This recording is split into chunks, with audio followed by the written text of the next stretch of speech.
Sveiki, tęsime Fautor Tigris pamokų ciklą.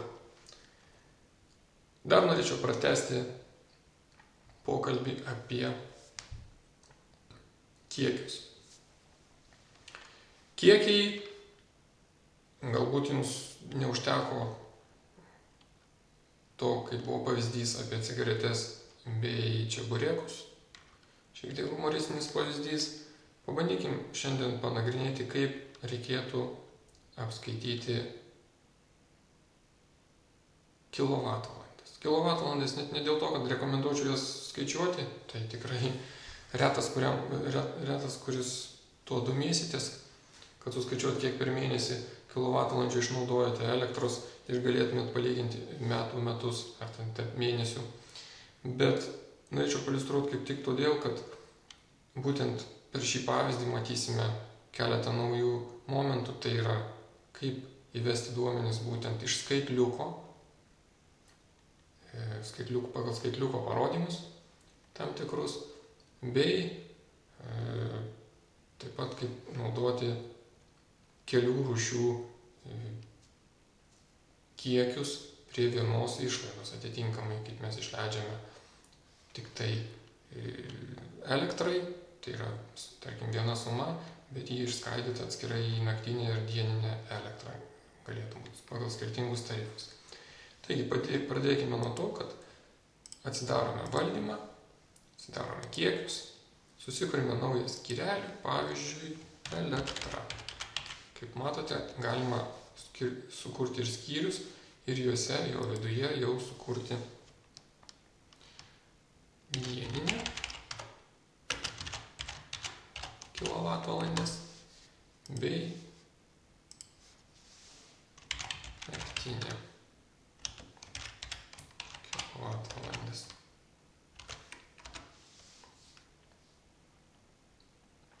Štai mes turime dieninę ir naktinę kilovatvalandes. Jeigu jums reikia iškart skaitliuko parodymą, galite vesti tiesiog čia. Nuo šiandien pradedate, galite čia tiesiog čia įvesti tai, ką rodo skaitliukas. Tiek dieninės, tiek naktinės. Pabandykime. Dieninės rodo 5, 5, 5, 5. Tuo tarpu naktinės rodo 6, 6, 6, 6. Štai. Skaitliukas, tarkim, rodo tokius parodymus. Šiuo metu rodo tokius parodymus. Grįžtame į išlaidas ir mokame už elektrą. Išlaidos 100 litų. Tarkim, mokame kortelę 1122. Na, kortelė, ar tai sąskaita iš sąskaitos, kuris susieta su kortelė. Štai spaudžiame Enter. Taip, tai bus 100 litų, aš galbūt galiu net nedetalizuoti, kuri dalis buvo naktinės, kuris dieninės. Aš matau tiesiog mokėdamas, kad iš viso man reikia mokėti 100 litų.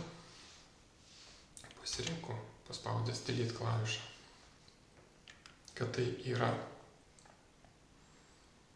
taip, komunaliniai mokesčiai, elektra. Ir kaip matome, galiu įvesti kiekius. Man leidžia šis simbolis, paspaudžiusiu pelytę šį simbolį. Taip. Kiekių iš pradžių neįvedu, o pasirenku, kad tai yra elektra, kad tai yra dieninė. Na, dabar jau neatsiminsiu, kuri ten buvo. Teisingai, mes matome čia, kad 5, 5, 5, 5. Tai tarkim dabar bus, spaudžiu lygų 5, 6, 5, 5. Skirtumas turėtų būti 100 kWh. Taip, nes dabar rodo skaitliukas 5, 6, 5, 5.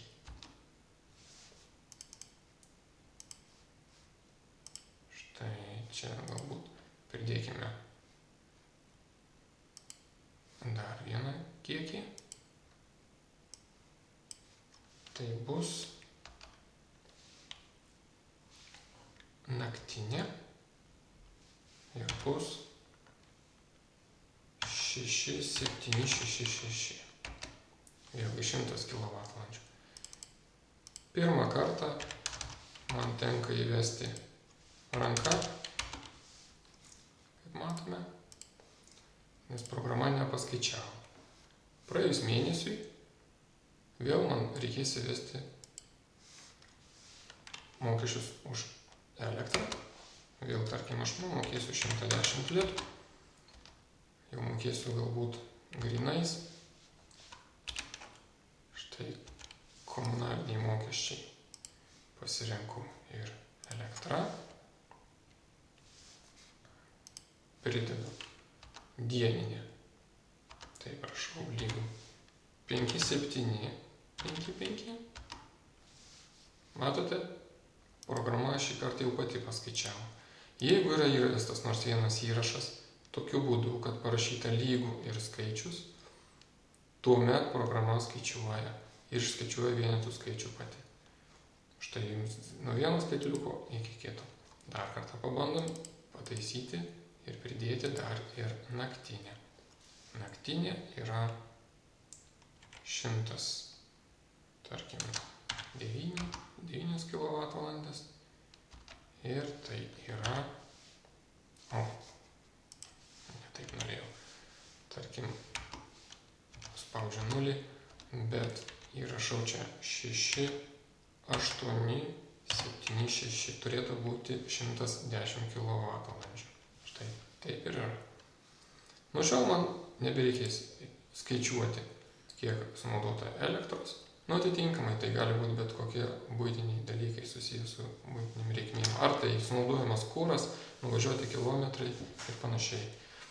Turite naudoti štai šį metodą, kad gauti galimybę,